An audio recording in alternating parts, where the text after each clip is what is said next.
what if the most powerful energy source in human history wasn't discovered, it was rediscovered? And what if a man who never went to college, who had no scientific training, who spent half his life lying unconscious on a couch, what if that man described it in detail, decades before we had the science to even understand what he was talking about? This is the story of Edgar Cayce, the sleeping prophet, and the device at the center of his most disturbing visions. He called it the Firestone, and according to Cayce's readings, the last time humanity had access to it, civilization ended. Before we get into the Firestone itself, you need to understand who Edgar Cayce was, because the source matters. We've done a couple of episodes on him if you want to go back and catch up, but here's a quick summary of who Edgar Cayce was. He had no formal education beyond the 9th grade, no scientific background, no particular interest in ancient history. What he did have was an ability that to this day remains unexplained. When Cayce entered a self-induced trance state, lying flat on his back, eyes closed, he appeared to access information he had no earthly way of knowing. He gave over 14,000 recorded readings across roughly 4 decades. In those readings, he diagnosed medical issues, predicted future events, and talked about ancient civilizations. His medical readings alone were documented to have helped thousands of people. And some of the physicians who reviewed his cases later admitted they couldn't explain how he'd gotten it right. Edgar Cayce died in 1945. His readings were meticulously transcribed, cataloged, and preserved. They still exist today, maintained by the organization he founded, the Association for Research and Enlightenment in Virginia Beach, Virginia. Now, out of all 14,000 readings, there is one topic that Cayce returned to more than any other. He returned to it repeatedly across 20 years of readings. It was the subject he couldn't leave alone, Atlantis. And within his Atlantis readings lives the most unsettling thing he's ever described. Cayce's readings described Atlantis as a civilization so advanced it dwarfs our own today. A society that had mastered energy, travel, medicine, and communication at a level we're only beginning to approach today. And at the center of all of it was one single object. In his readings, Cayce referred to it by several names. He called it the Tuoi Stone. He called it the Terrible Crystal, and most hauntingly, most memorably, he called it the Firestone. According to the readings, the Firestone was a massive crystal.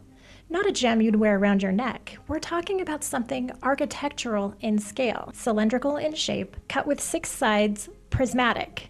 It was housed inside a specially constructed oval building with a domed roof.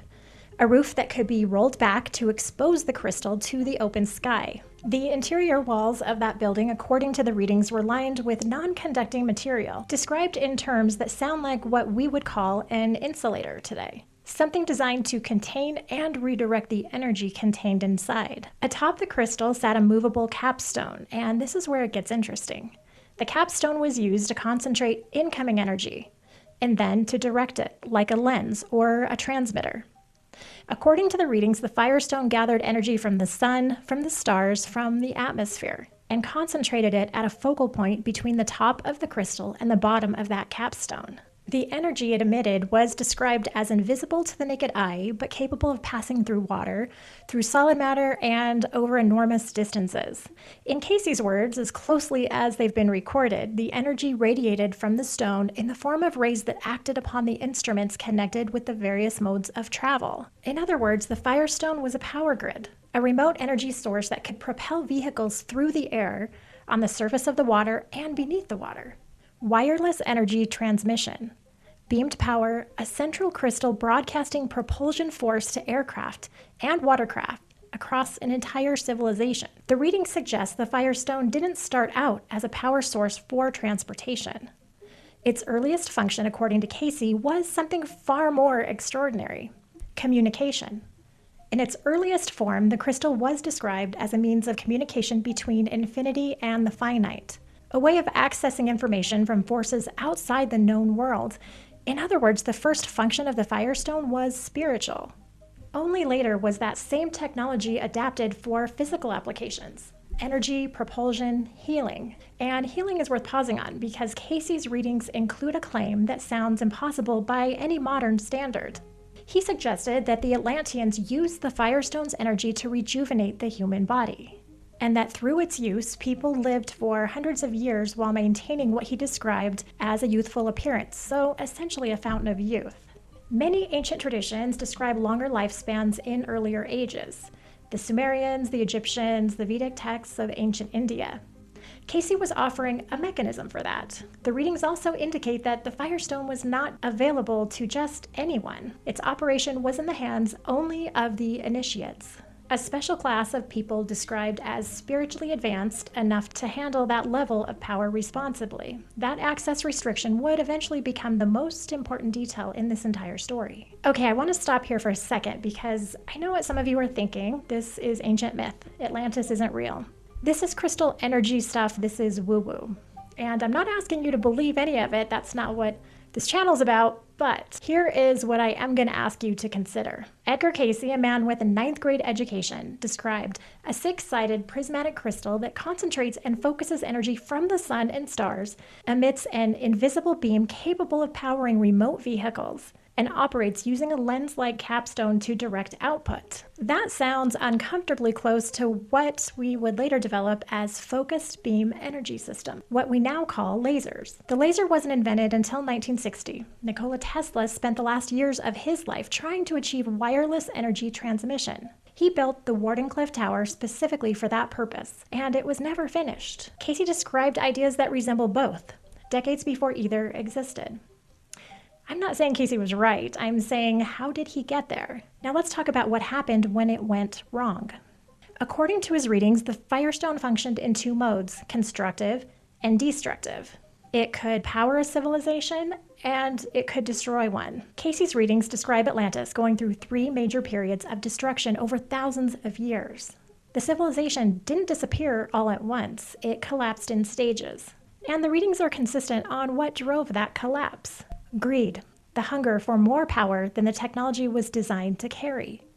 In the final phase of Atlantis, control of the Firestone shifted.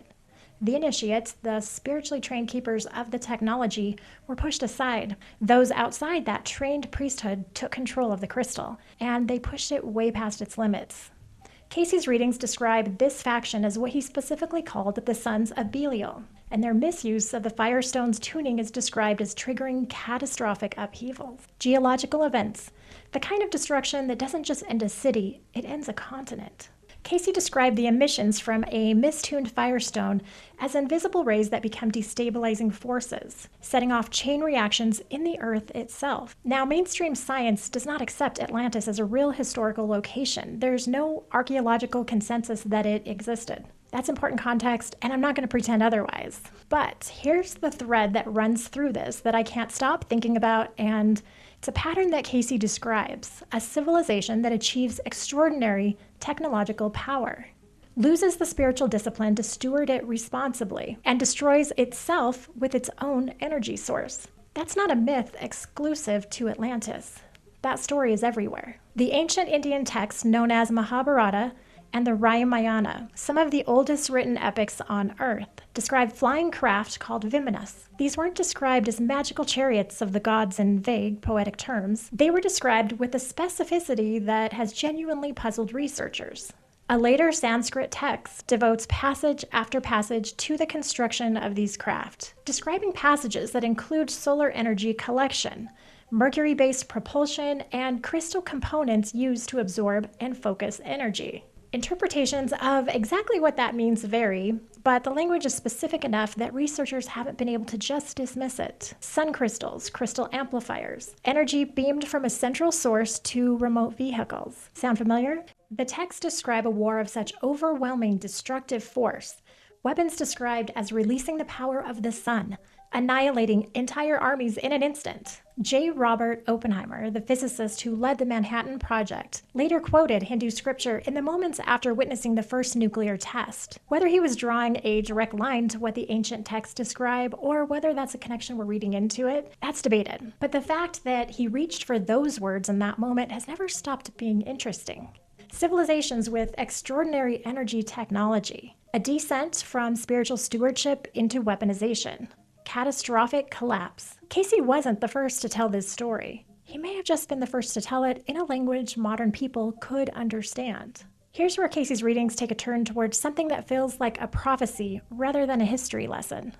Because Cayce didn't just describe the Firestone, he described what happened to its records. Before Atlantis was destroyed, according to the readings, some of the initiates recognized exactly what was coming. They understood that the technology and the knowledge of how to build and operate it needed to be preserved, so they hid it in 3 specific locations. Our last video goes into a deeper explanation, but in summary, the first was hidden beneath the ruins of Atlanta itself, near a place that Cayce identified as Poseida, in submerged temples somewhere off the coast of what we now call Bimini in the Bahamas. The second, hidden in Egypt.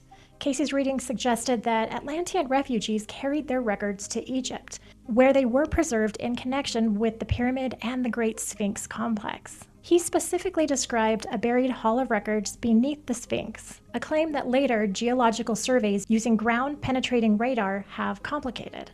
Some researchers conducting those surveys have reported anomalies, possible cavities beneath the surface. The Egyptian government has not permitted excavation. The third location is in the Yucatan. There is one more layer to this, and Cayce's readings identified the location of the primary Atlantean civilization, what he called Poseida. The final remnants of Atlantis, he said, sank into the ocean about 10,000 years ago. Researchers who study Cayce's work have pointed out that the geographic area he described overlaps significantly with what is now called the Bermuda Triangle. The Bermuda Triangle, roughly the area between Miami, Bermuda, and Puerto Rico, has accumulated decades of documented anomalies, ships and aircraft disappearing, compass failures, time distortions reported by pilots, instruments going haywire for no explained reason.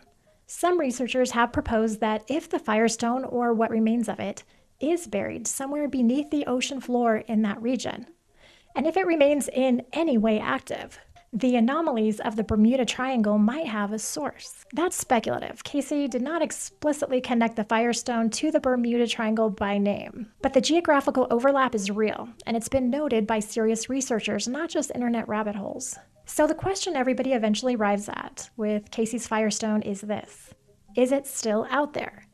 And did Cayce say when it would be found? He did. Well, sort of. In the 1933 reading, when asked directly whether the time had come to learn to use the stones again, Cayce's source gave a conditional answer. It said, when individuals come who have purified themselves in the manner necessary to gain the knowledge, and to enter the chambers where these things may be found, yes, it would come about. A year was mentioned in connection with this, but Cayce or his source immediately hedged. The answer was contingent. Whatever condition was attached to that timeline was never fully completed. What Cayce seemed to be suggesting was that the Firestone's rediscovery wasn't just a matter of archaeology. It was a matter of readiness, spiritual readiness, that the records could only be found and understood by those prepared to use the technology responsibly, unlike the civilization that destroyed itself with it the first time. That is either the most convenient, unfalsifiable prophecy ever recorded, or it is the most sobering warning ever given. Edgar Cayce spent his entire life insisting he didn't know where this information came from. He woke up from his trances with no memory of what he'd said. He was a Sunday school teacher, a family man. He was, by all accounts, genuinely uncomfortable with the things he described while unconscious. The Firestone, the Tuoya stone, the terrible crystal, whatever it was, he returned to it again and again across decades of readings. A massive 6-sided crystal in an oval building with a rolling dome, invisible rays of energy, remote propulsion, civilization-ending potential in the hands of those who misused it. He described this in 1933, and across the ocean in texts thousands of years older than anything Cayce ever read, ancient scribes were describing flying craft powered by crystals and sun energy, wars fought with weapons that left descriptions that matched nuclear fallout, and the loss of a golden age to the greed of those who forgot how to steward what they'd been given. I don't know if the Firestone is real, but I know that the warning embedded in every version of this story is. You see, the technology is never the problem. It's always the hands that it ends up in. Now, this wraps up the series on Edgar Cayce. I suspect we could be coming back to him, though, especially if something happens this year. If you're interested in digging a little deeper into Edgar Cayce, go back to our previous episodes. We've been talking about him for a little while. There's a lot of information there, and there's a lot of potential for things to be unfolding in 2026 and 2027. Well, if it's true. I'm Heather, and this is Seriously Spooked. Thanks for watching, and we will catch you in the next one.